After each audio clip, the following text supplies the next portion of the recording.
உடற்பருமனை குறைக்க, தோல் பிரச்சனைகள், போதைப் பொருள் பழக்கத்தை அகற்ற Sanjeevani herbal. No side effects, 100% natural. அழுகுப்பார்வையின் நிகழ்ச்சியூடாக மீண்டும் உங்களை பார்ப்பதில் மகிழ்ச்சி. வணக்கம். ஈரானில் சுட்டு வீழ்த்தப்பட்ட F-15 போர் விமானத்திலிருந்து ஆயுத பிரிவுகளுக்கு பொறுப்பாக இருக்கக்கூடிய அடங்கலான இருவர் அந்த விமானத்திலிருந்து தப்பிய போது ஒருவரை அமெரிக்க படையினர் மீட்டிருந்தார்கள். மற்றவரை மீட்கின்ற பணியில் அமெரிக்க படையினர் ஈடுபட்டிருந்ததோடு ஈரான் அது தொடர்பான அறிவிப்பு ஒன்றையும் விடுத்திருந்தது. இப்போது இருக்கக்கூடிய சூழ்நிலையில் அவரும் மீட்கப்பட்டு விட்டதாக டொனால்ட் ட்ரம்ப் அவர்கள் அறிவித்திருக்கின்றார். அதன் பின்னர் டொனால்ட் ட்ரம்ப் அவர்கள் தன்னுடைய சமூக வலைத்தளங்களிலே மிகவும் ஒரு ஆதங்கமான, மிகவும் மோசமான ஒரு சமூக வலைத்தள பதிவை விட்டிருக்கின்றார். அதற்கு முன்னதாக மீட்கப்பட்ட படை வீரர் தொடர்பில் பல தகவல்கள் வெளியாகி இருக்கின்றன. இன்னும் குழப்பமாக இருக்கின்றது. ஈரான் இது தொடர்பில் தொடர்ச்சியாக மௌனம் காத்து வருகின்றது. அமெரிக்காவின் F-15 போர் விமானம் ஈரானில் சுட்டு வீழ்த்தப்பட்டது அனைவரும் அறிந்தது. அதில் ஒருவரை மீட்டிருந்தார்கள், மற்றும் ஒருவரை மீட்கின்ற பணி தொடர்ந்தது. இப்போது அவை வெற்றிகரமாக அந்த பணியும் நிறைவடைந்திருப்பதாக அமெரிக்க தரப்பு கூறுகின்றது. ஆனால் டொனால்ட் ட்ரம்ப் இந்த தகவலை தனது சமூக வலைத்தளங்களிலே, ருத் சோசியல் மீடியாவிலே அவர் பதிவிட்டிருக்கின்றார். இது அவருடைய தகவலாக இருக்கின்றது. இந்த அதிகாரி எவ்வாறு மீட்கப்பட்டார் என்பது தொடர்பில் அமெரிக்கா உத்தியோகபூர்வமான அறிவிப்பு எதனையும் இன்னும் வெளியிடாத சூழ்நிலையில் இந்த நடவடிக்கையை ஈரான் பகுதியிலே, அதாவது இந்த மீட்பு நடவடிக்கையை நெருக்கமாக கண்காணித்த ஒருவர் தெரிவிக்கின்ற போது, ஈரானில் மீட்பு நடவடிக்கைகள், தேடும் மீட்பு பணி நடத்தப்படுவதாக குறிப்பிடுகிறார். மீட்பு பணி தொடர்வதாக குறிப்பிடுகின்றார். இவர்கள் மீட்கப்பட்டதாக அறிவித்திருக்கின்றார்கள். ஆனால் ஒரு விமானம் அங்கு சென்று மீட்பு பணியில் ஈடுபடுவது போன்ற விமானங்களின் காட்சிகளும் வெளியாகி இருக்கின்றன. இந்த மீட்பு பணியின் போது அமெரிக்க மற்றும் ஈரானிய படைகளிடையே ஆங்காங்கே மோதல்கள் இடம்பெற்றதாக கூறப்படுகிறது. அங்கு மோதல் இடம்பெற்ற போது அமெரிக்க தரப்பில் பல கனரக உயர் ஆயுதங்களை விட்டு அமெரிக்க படையினர் தப்பியோடிய காட்சியும் ஒரு காணொலியும் வெளியாயிருக்கு. அது அதி உயர் ரகம் வாய்ந்த ஒரு ஆயுதம் என்று கூறப்படுகிறது. தேடுதல் பணியில் ஈடுபட்ட பொதுமக்கள் தொடர்பில் கூறப்படுகிறது. முன்னதாக காணாமல் போன அமெரிக்க வீரரை கண்டுபிடிக்க உதவுமாறு பெரும் பரிசு தொகை என்று அறிவித்திருந்த ஈரானின் புரட்சிகர இராணுவத்தின் வேண்டுகோளுக்கிணங்க பொதுமக்களும் தேடுதல் நடவடிக்கையில் ஈடுபட்டார்கள். வான் தாக்குதல்களில் 4 பேர் கொல்லப்பட்டதாக ஈரான் உறுதிப்படுத்தியிருக்கு. 4 பேர் படுகொலை செய்யப்பட்டிருக்காங்க. காணாமல் போன அமெரிக்க வீரர் இருந்ததாக நம்பப்படுகின்ற பகுதியில் வான்வழி தாக்குதல்கள் நடத்தப்பட்டதாக ஈரானிய அரசு கூறுது. முன்னர் குறிப்பிட்டிருந்தோம், ஈரானிய ராணுவத்துக்கும் அமெரிக்க ராணுவத்துக்கும் இடையில் ஒரு மோதல் இடம்பெற்றதாக. இப்போது கிடைக்கின்ற தகவலின்படி மீட்பு நடவடிக்கையில் ஈடுபட்ட குழுவினரோடு மோதல் ஒன்று இடம்பெற்றிருப்பதாக சர்வதேச ஊடகங்கள் செய்தி வெளியிட்டிருக்கின்றன. டொனால்ட் ட்ரம்ப் கூறிய தகவல் தான் இப்போது சுவாரஸ்யமாக இருக்கின்றது. அதாவது மீட்கப்பட்ட கேர்னல், அதாவது F-15 விமானத்திலே ஈரான் பகுதியிலே வீழ்த்தப்பட்ட போது தப்பிய கேர்னலை மீட்டது தொடர்பில் அவர் கூறுகின்ற போது பல சுவாரஸ்யமான தகவலை கூறுகின்றார். ஈரானில் சிக்கியிருந்த விமானியை மீட்கும் முன்பு அமெரிக்காவின் மத்திய புலனாய்வு பிரிவு மேற்கொண்ட முக்கிய நடவடிக்கைகள் குறித்து தற்போது ஒரு முக்கியமான தகவல் வெளியாகி இருக்கின்றது. குறிப்பாக டொனால்ட் ட்ரம்பை மேற்கோள் காட்டிய அந்த தகவல் வெளியாகி இருக்கின்றது. அதன்படி மத்திய புலனாய்வு பிரிவில் அவர்களுடைய எக்ஸ் தளத்திலே அந்த தகவல் முழுமையாக அவர்கள் பதிவிட்டு ஒரு அறிக்கையை வெளியிட்டிருக்கின்றார்கள். அவருடைய அறிக்கையை மேற்கொண்டு பார்க்கின்ற போது ஈரானில் காணாமல் போன அமெரிக்க போர் விமானி மீட்கப்பட்டுள்ளதை டொனால்ட் ட்ரம்ப் அவர்கள் உறுதிப்படுத்தி இருக்கிறார். அவர் அது தொடர்பாக உறுதிப்படுத்துகின்ற போது அவர் அந்த உறுப்பினர் தொடர்பில், அதாவது மீட்கப்பட்டவர் தொடர்பில் பல விடயங்களை கூறுகிறார். நமது அற்புதமான குழு இந்த மீட்பு நடவடிக்கைகளில் அதிகாரிகளில் ஒருவராக இருந்தவரை மீட்டுள்ளது. அவர் மிகவும் மதிக்கப்படும் ஒருவர். அவர் ஒரு கேர்னலாகவும் இருக்கின்றார். அவர் இப்போது பாதுகாப்பாகவும் நலமாக இருக்கிறார் என்பதை உங்களுக்கு மகிழ்ச்சியோடு தெரிவிக்கின்றேன். ஈரானின் அபாயமான மலைப்பகுதிகளில் எதிரிகளின் வான் பாதுகாப்பு வலயத்துக்குள் அவர் சிக்கியிருந்து மீட்கப்பட்டிருக்கின்றார். எதிரி என்று டொனால்ட் ட்ரம்ப் குறிப்பிடுவது ஈரானிய என்பதுதான் இங்கு பொருள் கூடலாக இருக்கிறது. ஆனாலும் அவர் ஒருபோதும் முழுமையாக தனியாக இருக்கவில்லை. இதுதான் ஒரு வினோதமானது. அவர் தனியாக இருக்கவில்லை. எந்நேரமும் பாதுகாப்பு செயலாளரோட தலைமை தளபதியோடும், பாதுகாப்பு செயலாளரோடும், கூட்டுப்படை தளபதிகளோடும், பலரோடும் கதைத்துக் கொண்டுதான் இருந்தார். அவரிடம் இருந்த தொடர்பாளர் கருவி ஊடாக என்று இவர் கூறுகின்றார். அது மட்டுமல்ல, சக போர் வீரர்கள் 24 மணி நேரமும் அவருடைய இருப்பிடம், அவர் இருந்த இடம் கண்காணிக்கப்பட்டுக் கொண்டுதான் இருந்தது. டொனால்ட் ட்ரம்ப் ஆகிய எனது உத்தரவின் பேரில் உலகின் மிகவும் சக்தி வாய்ந்த ஆயிரக்கணக்கான ஆயுதங்களுடன் கனரக விமானங்கள் மீட்பு நடவடிக்கையில் ஈடுபட்டன. அவருக்கு காயங்கள் ஏற்பட்டிருந்தாலும் அவர் நலமாகி விடுவார். அவர் உயிரிழக்கும் அந்த கட்டங்களில் எல்லாம் இல்லை. இந்த அற்புதமான தேடுதல் மீட்பு நடவடிக்கையை நேற்று வெற்றிகரமாக மீட்கப்பட்ட மற்றொரு துணிச்சலான விமானியையும் எமது படையினர் மீட்டிருந்தார்கள். எங்கள் 2வது மீட்பு நடவடிக்கை ஆபத்து ஏற்படக்கூடாது என்பதற்காக நாங்கள் சில ரகசியங்களை பொது வழியில் கூறவில்லை.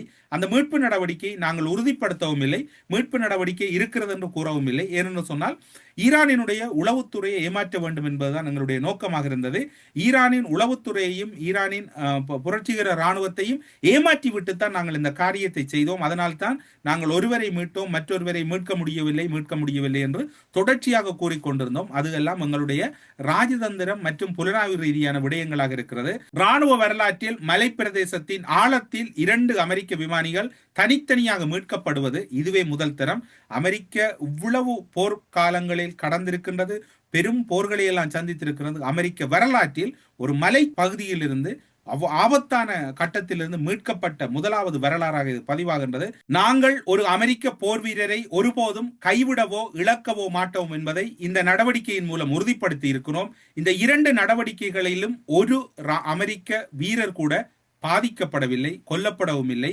அது மட்டுமல்லாது ஈரானிய வான்வெளியில் நாம் மிகப்பெரிய வான் ஆதிக்கத்தையும் மேலாண்மையையும் கொண்டுள்ளோம் அல்லது மேலாண்மையை அடைந்து விட்டோம் என்பதை இந்த நடவடிக்கைகள் மூலம் உறுதிப்படுத்தி இருக்கின்றோம். இது குடியரசுக் கட்சியினர், ஜனநாயக கட்சியினர் மற்றும் பிற அனைத்து அமெரிக்கர்களுக்கும் பெருமைப்படக்கூடிய ஒரு விடயம் என்று கூறியிருக்கின்றார். 2 விமானப்படை வீரர்களை மீட்டது இங்கு செய்தி அல்ல. மீட்கின்ற போது இவர்கள் இழந்த இழப்புகள் என்பது வரலாற்றில் ஈடு செய்ய முடியாத பெரும் செலவை செலவிட்டிருக்கிறார்கள் இந்த 2 விமானப்படை வீரர்களை மீட்பதற்காக. இதுதான் ஒரு குழப்பமாக இருக்கின்றது. இந்த மீட்பு நடவடிக்கையின் சூழ்நிலைகள் இன்னும் தெளிவாக தென்படவில்லை என்று சர்வதேச போரியல் செய்தியாளர்கள் கூறுகிறார்கள். இது சர்வதேச செய்தியாக இருக்கின்றது. இந்த மீட்பு நடவடிக்கையில் மீட்கப்பட்டிருந்தால் அவர் தொடர்பான புகைப்படங்கள் இன்னும் வெளியாகவில்லை என்பது இரண்டாவது கேள்வியாக இருக்கிறது. ஒருவேளை அவருடைய சூழ்நிலை கருதி அந்த புகைப்படங்களை அமெரிக்க தரப்பு வெளியிடவில்லையான்னு தெரியாது. ஈரானின் மத்திய புலனாய்வு பிரிவு இந்த இவ்வாறான ஒரு நாடகத்தை நடத்துகிறதா என்கின்ற சந்தேகம் இருக்கின்றது. ஈரானை பொறுத்தவரையில் இந்த விடயத்தில் அவர்கள் அலட்டிக் கொள்ளவும் இல்லை, அறிக்கை வெளியிடவும் இல்லை. ஆனால் இந்த மீட்பு நடவடிக்கையில் ஈடுபடுகின்ற அமெரிக்கர்களுக்கு பெரும் பாதிப்பை ஏற்படுத்தி கொண்டிருக்கின்றார்கள். பெரும் பாதிப்பு என்று சொன்னால் அது அவர்களுடைய இந்த போரை விட இந்த 2 விமானிகளை தேடுவதற்கு இவர்கள் செலவிட்ட நேரமும் அதற்கு செலவிட்ட பொருட்செலவும் அதிக அளவில் இருப்பதாக போரியல் நிபுணர்கள் கூறுகின்றார்கள். மீட்பு நடவடிக்கையின் போது அமெரிக்க இராணுவத்தினர் பலத்து சேதங்களை அல்லது பின்னடைவுகளை சந்தித்திருப்பதாகவும் சர்வதேச ஊடகங்கள் கூறுகின்றன. ஆகவே அமெரிக்காவை பொறுத்தவரையில் இந்த விடயத்தில் முதலாவது விமானியை மீட்டதை உறுதிப்படுத்தியவர்கள் 2வது விமானியை முழுமையாக யாரும் உறுதிப்படுத்துவதில் ஒரு கான்பிடென்டோடு அந்த கருத்தை கூறுவதற்கு எல்லோரும் தயங்குகின்ற ஒரு சூழ்நிலை இருப்பதும் இங்கு அவதானிக்கக்கூடியதாக இருக்கின்றது. எனவே டொனால்ட் ட்ரம்பினுடைய மனநிலையை பார்ப்போம். டொனால்ட் ட்ரம்பை பொறுத்தவரையில் இந்த மீட்பு நடவடிக்கைகள் வெற்றிகரமாக இடம்பெற்றிருந்தால் அது அவருடைய செயற்பாட்டுகள் அல்லது அவருடைய கருத்துருவாக்கத்திலே மிகவும் தெளிவாக தென்பட்டிருக்க வேண்டும். ஆனால் அது வழமைக்கு மாறாக இடம்பெற்றிருக்கிறது. ஒரே அளவிலே அவர் குழப்பமடைந்த சூழ்நிலையில் அவருடைய சமூக வலைத்தளங்களிலே அவர் மிகவும் மோசமான கெட்ட வார்த்தைகளில் ஒரு பதிவை வெளியிட்டிருக்கின்றார். அந்த பதிவிலே அவர் வெறுப்பின் உச்சத்தில் இருப்பது தெளிவாக தென்படுகிறது. இப்போது அவரோடு அருகில் இருந்த பல நாடுகள் அவரை விட்டு விலகி செல்லுகின்ற போக்கு இருக்கின்றது. அது பிரான்ஸாக இருக்கலாம், பிரித்தானியாவினுடைய நிலைப்பாடுகளாக இருக்கலாம். உலக நாடுகள் பலவை அவரை இப்போது சற்று புறந்தள்ளுகின்ற சூழ்நிலையில் அவருடைய வெறுப்பினுடைய ஒரு சமூக வலைத்தள பதிவிலே ஈரானில் செவ்வாய்க்கிழமை மின் உற்பத்தி நிலையங்கள் என்ன நடக்கும் என்று தெரியாது, அதே நாளில் இதே போன்று பல அழிவுகளை சந்திக்க நேரிடும். அவர் கூறுகின்ற வார்த்தைகளை நீங்கள் மிகவும் நுட்பமாக பார்த்தால் அதனுடைய அர்த்தங்கள் புரியும். மிக மிக மோசமான ஒரு கிட்டத்தட்ட சொல்லப்போனால் எங்களுடைய பாணியிலே சொல்லப்போனால் மிக ஒரு முகம் சுளிக்க வைக்கக்கூடிய ஒரு சமூக வலைத்தள பதிவேற்றிருக்கிறார். அப்படி என்றால் ஈரானில் இவருக்கு அடிப்பலமாக இருந்திருக்கின்றது.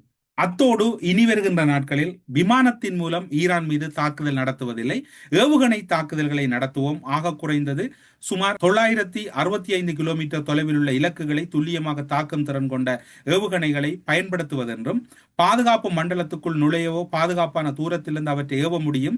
ஒரு ஏவுகணையின் மதிப்பு சுமார் $1.5 மில்லியன் என்ற மதிப்பு என்று சொல்லி கூறப்பட அதனுடைய பெறுமதி என்று கூறப்படுகிறது.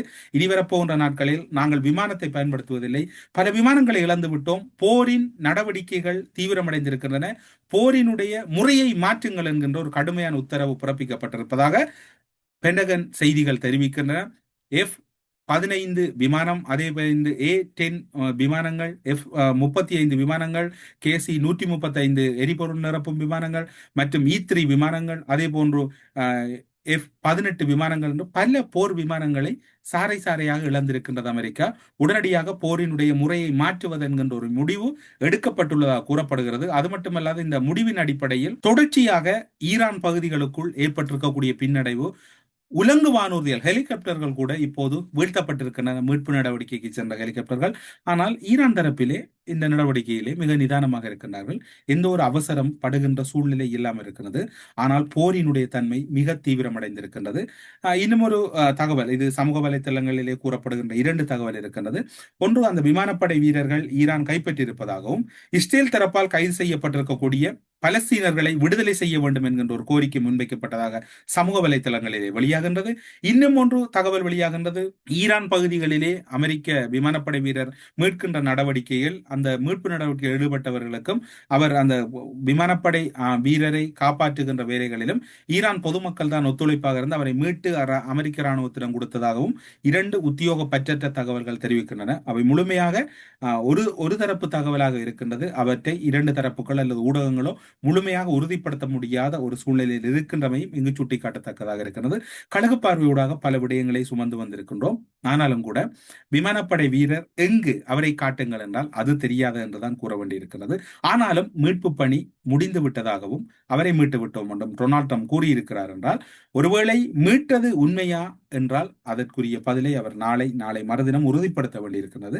அப்படி உறுதிப்படுத்த அமெரிக்க தரப்பு தவறமாக இருந்தால் அந்த மீட்பு நடவடிக்கை போலியான மீட்பு நடவடிக்கை என்றுதான் கூற வேண்டும். ஆனால் மீட்பு நடவடிக்கையின் போது பல சொத்துக்கள் அல்லது பல இராணுவ தளவாடங்களை அமெரிக்கா இழந்திருக்கின்றது. டொனால்ட் ட்ரம்பினுடைய அந்த சமூக வலைத்தள பதிவு என்பது வெறுப்பின் உச்சத்தை காட்டுகிறது என்று கழுகு பார்வையூடாக உங்களிடம் கூறி விடைபெறுகிறோம். நன்றி, வணக்கம். உடற்பருமனை குறைக்க, தோல் பிரச்சனைகள், போதைப் பொருள் பழக்கத்தை அகற்ற Sanjeevani herbal. No side effects, 100% natural.